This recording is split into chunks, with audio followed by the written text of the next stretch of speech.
Bayangkan sebuah dunia di mana dinding raksasa yang kokoh menjadi penghalang antara manusia biasa dan sebuah bangsa perusak yang jumlahnya tak terhitung. Mereka dikenal sebagai Ya'juj dan Ma'juj, sebuah nama yang tidak asing lagi dalam sejarah Islam, Al-Quran, dan tradisi-tradisi besar lainnya.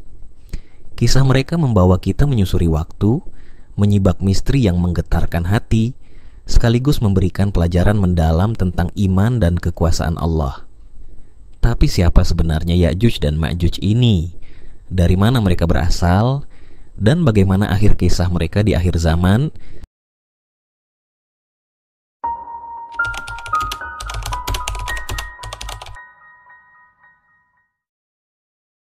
Dalam tradisi Islam, Ya'juj dan Ma'juj adalah keturunan Nabi Adam alaihissalam dari garis Yafits bin Nuh. Mereka adalah manusia, meskipun perilaku mereka seringkali lebih menyerupai kaum perusak yang tak mengenal batas. Menurut beberapa riwayat, mereka adalah bangsa yang tinggal di daerah terpencil, tersembunyi dari mata manusia biasa, hingga tiba saatnya Allah mengizinkan mereka keluar. Ya'juj dan Ma'juj disebutkan dalam surah Al-Kahfi dan surah Al-Anbiya. Dalam surah Al-Kahfi, mereka digambarkan sebagai kaum perusak yang selalu membuat kerusakan di muka bumi. Dzulqarnain, seorang raja yang kuat dan adil, menjadi sosok yang Allah pilih untuk menghalangi mereka dari mengganggu umat manusia. Mereka berkata, "Wahai Dzulqarnain, sesungguhnya Ya'juj dan Ma'juj itu membuat kerusakan di muka bumi, maka dapatkah kami memberikan sesuatu pembayaran kepadamu, supaya engkau membuat dinding antara kami dan mereka?" QS Al-Kahfi 94. Dzulqarnain yang dikaruniai kekuasaan besar oleh Allah menerima permintaan tersebut. Ia memimpin proyek besar yang melibatkan pembangunan dinding raksasa dari besi dan tembaga. Dinding ini begitu kokoh sehingga Ya'juj dan Ma'juj tidak mampu menembusnya, bahkan tidak dapat memanjatnya. Maka mereka tidak bisa mendakinya dan mereka tidak bisa pula melubanginya. QS Al-Kahfi 97. Dzulqarnain kemudian berkata, "Ini adalah rahmat dari Tuhanku, maka apabila janji Tuhanku datang, Dia akan menjadikannya hancur luluh, dan janji Tuhanku itu adalah benar." QS Al-Kahfi 98. Tembok ini menjadi penghalang yang memisahkan Ya'juj dan Ma'juj dari dunia luar. Tapi rahasia besar menyelimuti lokasi pasti tembok ini, dan misteri itu tetap belum terpecahkan hingga hari ini.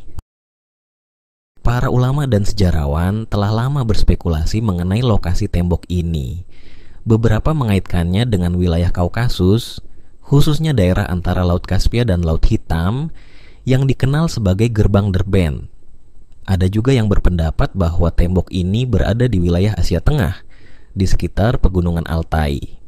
Namun, hingga saat ini, tidak ada bukti arkeologis yang benar-benar bisa mengonfirmasi lokasi pastinya. Ketika tembok ini hancur, keluarlah Ya'juj dan Ma'juj seperti gelombang yang menyapu bumi. Al-Anbiya 96. Menjelang akhir zaman, setelah Nabi Isa alaihissalam membunuh Dajjal dan dunia sejenak berada dalam kedamaian, Ya'juj dan Ma'juj akan keluar. Mereka akan menghancurkan apa saja yang ada di hadapan mereka, meminum habis sungai, dan melahap segala sumber daya. Dalam sebuah hadits dari An-Nawas bin Sam'an yang diriwayatkan oleh Imam Muslim, Rasulullah bersabda, "Kemudian Allah mengirimkan Ya'juj dan Ma'juj. Mereka akan turun dengan cepat dari seluruh tempat yang tinggi. Mereka akan meminum habis air dari sungai-sungai." Nabi Isa dan pengikutnya berdoa kepada Allah, dan Allah mengirimkan ulat yang menyerang leher mereka hingga mereka mati serentak.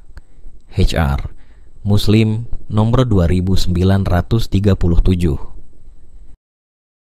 Setelah mereka mati, bumi dipenuhi bau busuk dari jasad mereka. Nabi Isa dan para pengikutnya kembali berdoa, dan Allah mengirimkan burung-burung besar untuk membersihkan bumi. Kisah Ya'juj dan Ma'juj bukan hanya cerita untuk menakut-nakuti, tetapi pelajaran yang kaya akan hikmah.